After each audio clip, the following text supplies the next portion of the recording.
DCC bank ನಿರ್ದೇಶಕ ಸ್ಥಾನಕ್ಕೆ ರಾಹುಲ್ ಸ್ಪರ್ಧೆ ಫಿಕ್ಸ್.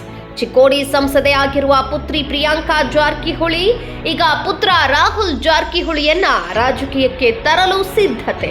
ಸತೀಶ್ ಜಾರಕಿಹೊಳಿ ಅವರ ಮಕ್ಕಳ ಹೆಸರು ಮಗಳಿಗೆ ಪ್ರಿಯಾಂಕಾ ಅಂತ ಹೆಸರಿಟ್ಟಿದ್ದಾರೆ. ಅಲ್ಲಿ ರಾಜೀವ್ ಗಾಂಧಿ ಮಗಳ ಹೆಸರು ಪ್ರಿಯಾಂಕಾ ಗಾಂಧಿ, ಈ ಕಡೆ ಮಗನ ಹೆಸರು ರಾಹುಲ್ ಅಂತ ಇಟ್ಟಿದ್ದಾರೆ.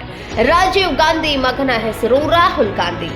ಸತೀಶ್ ಜಾರಕಿಹೊಳಿ ಅವರ ಮಗ ರಾಹುಲ್ ಮತ್ತು ಪ್ರಿಯಾಂಕಾ ಆ ಮಟ್ಟಕ್ಕೆ ಕಟ್ಟರ್ ಫಾಲೋವರ್ಸ್ ಹಾಕಿದ್ದಾರೆ ಕಾಂಗ್ರೆಸ್ಗೆ. ಇದೀಗ ಮಗನಿಗೆ ರಾಜಕೀಯವಾಗಿ ವೇದಿಕೆ ಕಲ್ಪಿಸಬೇಕು ಅಂದುಕೊಂಡಿದ್ದಾರೆ ಸತೀಶ್ ಜಾರಕಿಹೊಳಿ.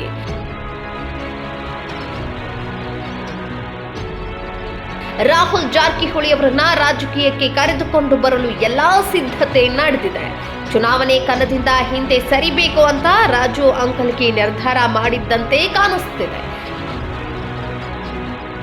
ಜಾರಕಿಹೊಳಿ ಬ್ರದರ್ಸ್ ಪರಮಾತ್ಮ ಹಾಲಿ ನಿರ್ದೇಶಕ ರಾಜು ಅಂಕಲಕಿ ಇದೇ ಅಕ್ಟೋಬರ್ ತಿಂಗಳಿನಲ್ಲಿ ಚುನಾವಣೆ ನಡೆಯುತ್ತೆ.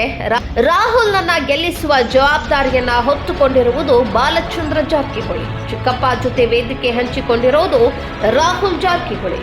ಕುತೂಹಲ ಕೆರಳಿಸಿದೆ ಬೆಳಗಾವಿ ಡಿಸಿಸಿ ಬ್ಯಾಂಕ್ ಚುನಾವಣೆ.